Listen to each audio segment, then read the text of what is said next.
Hi friends, ನಮಸ್ತೆ. ದಯವಿಟ್ಟು ಈ ವಿಡಿಯೋನ ಯಾರು ಸ್ಕ್ರೋಲ್ ಮಾಡೋಕೆ ಹೋಗಬೇಡಿ, 2 ನಿಮಿಷ ಕೇಳಿಸ್ಕೊಡಿ. ನಮ್ಮ ಕೋಲಾರ ತುಂಬ ಅಭಿವೃದ್ಧಿ ಆಗ್ತಾಯಿದೆ, ಖುಷಿ ಪಡೋ ವಿಚಾರ.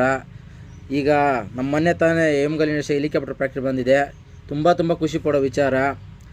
ನರಸಾಪುರ ಕಂಪ್ನಿ, ಟಾಟಾ ಕಂಪ್ನಿ ಅಂತಿದೆ, ಅದು ಓಕೆ, ತುಂಬ ಖುಷಿ ಪಡೋ ವಿಚಾರ.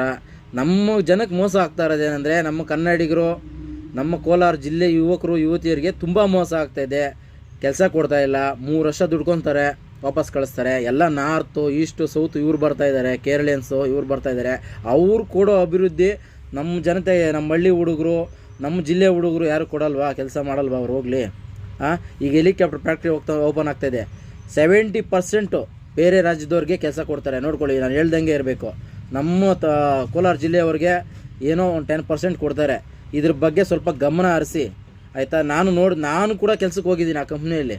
ಬೇರೆ ರಾಜ್ಯದವ್ರಿಗಿರೋ ಫೆಸಿಲಿಟಿ ನಮ್ಮ ಕೋಲಾರ ಜಿಲ್ಲೆಯವರು, ನಮ್ಮ ಕರ್ನಾಟಕದವ್ರಿಗೆ, ನಮ್ಮ ಹಳ್ಳಿ ಹುಡುಗರಿಗೆ ಇರಲ್ಲ. ಎಷ್ಟೋ ಜನ ಯೂತ್ ಇದ್ದಾರೆ, ಕೆಲಸ ಬೇಕು ಅಂತ ಕಾತ್ಕೊಂಡಿದ್ದಾರೆ. ಅವ್ರಿಗೆಲ್ಲ ನೀವು ಅಷ್ಟು ಕೊಡ್ತಾಯಿಲ್ಲ ಜವಾಬ್ದಾರಿ, ಬೇರೆ ಯಾರಿಗೋ ಕೊಡ್ತೀರಾ. ನಮ್ಮ ಕೋಲಾರ ಜನತೆ, ಯುವ ಜನತೆಗೆ ಒಂದು ಉದ್ಯೋಗ ಸೃಷ್ಟಿ ಮಾಡಿಕೊಡಿ ಈ ಟಾಟಾ ಏರ್ ಹೆಲಿಕಾಪ್ಟರ್ ಫ್ಯಾಕ್ಟ್ರಿಯಲ್ಲಿ, ಓಕೆನಾ? ದಯವಿಟ್ಟು ನಾನೇನೋ ತಪ್ಪಾಗಿ ಮಾತಾಡಿದರೆ ಕ್ಷಮಿಸಿಬಿಡಿ. ನಮ್ಮ ಕೋಲಾರ ಜನತೆ ಒಳ್ಳೇದಾಗುತ್ತೆ ಅಂತ ನಾನು ಮಾತಾಡಿದ್ದೀನಿ. Okay, thanks.